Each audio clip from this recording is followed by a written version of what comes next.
La dernière fois que Cyril Gane est monté dans l'octogone, c'était pour l'UFC Paris en 2023. De retour à la compétition ce week-end, il aura fort à faire face à un Alexander Volkov en pleine forme. Israël Adesanya a donné son pronostic. Dans quelques jours désormais, Cyril Gane effectuera son grand retour à la compétition après plus d'1 an d'absence. Si la victoire sera impérative face à Alexander Volkov, il faudra si possible y ajouter la manière. Bon Gamin rêve de décrocher la ceinture des poids lourds de l'UFC. Et pour avoir une nouvelle chance, il faut s'imposer comme un problème pour Thomas Spinal. La bonne nouvelle, c'est qu'il connaît bien son adversaire, puisqu'ils se sont affrontés en 2021 et qu'il s'était imposé à la décision unanime après 25 minutes de domination. Attention tout de même à ne pas tomber dans la facilité, puisque le Russe reste sur 4 victoires de suite, dont 3 avant la limite. Et la dernière face au monstre Sergueï Pavlovich avait marqué les esprits. À quoi s'attendre dans l'octogone dans la nuit de samedi à dimanche? L'ancien champion Israël Adesanya s'est penché sur la question pour sa chaîne YouTube. Il a donné les clés de la victoire pour les deux combattants avant de livrer son pronostic. Selon lui, le Français a de fortes chances de faire la différence. Voilà ses mots. Cyril Gane contre Alexander Volkov. Je peux déjà assurer que ça va être un combat très technique debout.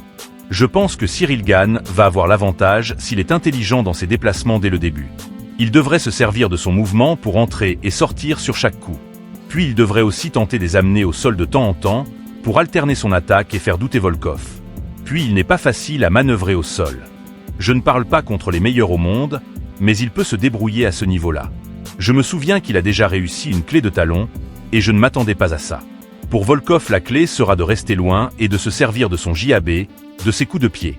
Il ne peut pas battre Cyril dans une guerre de mouvement. Je mise sur Gane, je pense qu'il va le mettre KO.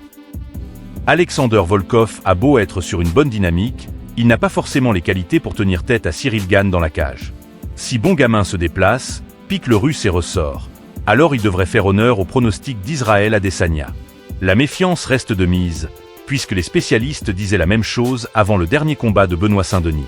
Pour Israël Adesanya, Cyril Gane a trop de qualité pour s'incliner face à Volkov. Il se déplace mieux, frappe plus vite, il pourrait donc vite surmener son adversaire. Espérons que l'ancien champion vise juste.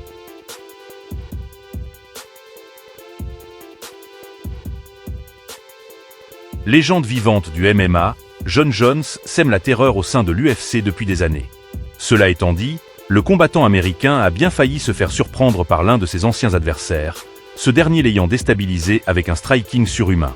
On peut lui reprocher de fuir Thomas Spinal, de ne pas vouloir unifier les ceintures des poids lourds à l'UFC, mais impossible de nier que Jon Jones est l'un des plus grands combattants de l'histoire du MMA. Pour de nombreuses personnes dont son patron Dana White, il est même le GOAT de la discipline, en partie aussi à cause de son nombre impressionnant de défenses de titre, mais aussi de la qualité de ses adversaires. Il n'a affronté que Cyril Gane et Stipe Miocic dans sa nouvelle catégorie, mais Bone avait surtout nettoyé l'ensemble de la division des mi-lourds durant son prime. Daniel Cormier, Lyoto Machida, Alexander Gustafsson, aucun d'entre eux n'a jamais su le faire tomber. Mais l'un d'entre eux avait bien failli y parvenir à l'occasion de l'UFC 145 à Atlanta, comme Jones l'a lui-même avoué sur la chaîne Twitch d'Adin Ross. Il a déclaré « Le coup le plus dur que j'ai reçu est venu d'un gars nommé Racha Devan. Il m'a frappé avec un coup au-dessus de la tête. Exactement le même coup avec lequel il a couché Chuck Liddell. Ce gars m'a frappé avec le même coup. Le problème n'est pas qu'il m'ait frappé si fort que ça, c'est la vitesse du coup. C'était un peu comme si tu pouvais simplement laisser ton bras se détendre et le laisser balancer. C'était un peu comme une claque. Mais qu'il m'a frappé si vite et je n'avais aucune idée de ce que c'était. Il m'a juste touché au menton et je me souviens que mes pieds étaient à un point où je ne pouvais plus contrôler mes jambes. Puis je me suis à nouveau concentré et j'ai pu me relever. Mais c'était de loin le coup le plus rapide que j'ai jamais reçu et Dieu merci, je n'ai pas perdu connaissance. On n'était donc pas passé loin d'un séisme le 21 avril 2012, Evans n'y était pas allé de main morte avec John. Et ses coups aussi supersoniques que violents ont failli lui donner l'avantage, mais le champion a fini par l'emporter à la décision seulement. Ce qui ne lui est pas arrivé souvent. Longtemps en bif avec ce dernier, y compris en amont de leur combat, Evan a cependant changé d'avis avec le temps comme expliqué en 2019. Voilà ses mots. Sans aucun doute Jon Jones est le meilleur que j'ai affronté et en fin de compte, je pense qu'il est le meilleur de l'histoire. Mis à part ses problèmes à l'extérieur de la cage et d'autres choses comme ça, quand il est à l'intérieur de la cage, il est dynamique. Il a du talent mais techniquement parlant, c'est probablement le meilleur combattant. John Jones dispose de l'un des mentons les plus solides de l'histoire du MMA, mais un seul coup de rachat des vents a bien failli le sécher lors de l'UFC 145. C'est dire la vitesse d'exécution et la puissance de ce dernier, même si ça n'aura finalement pas suffi.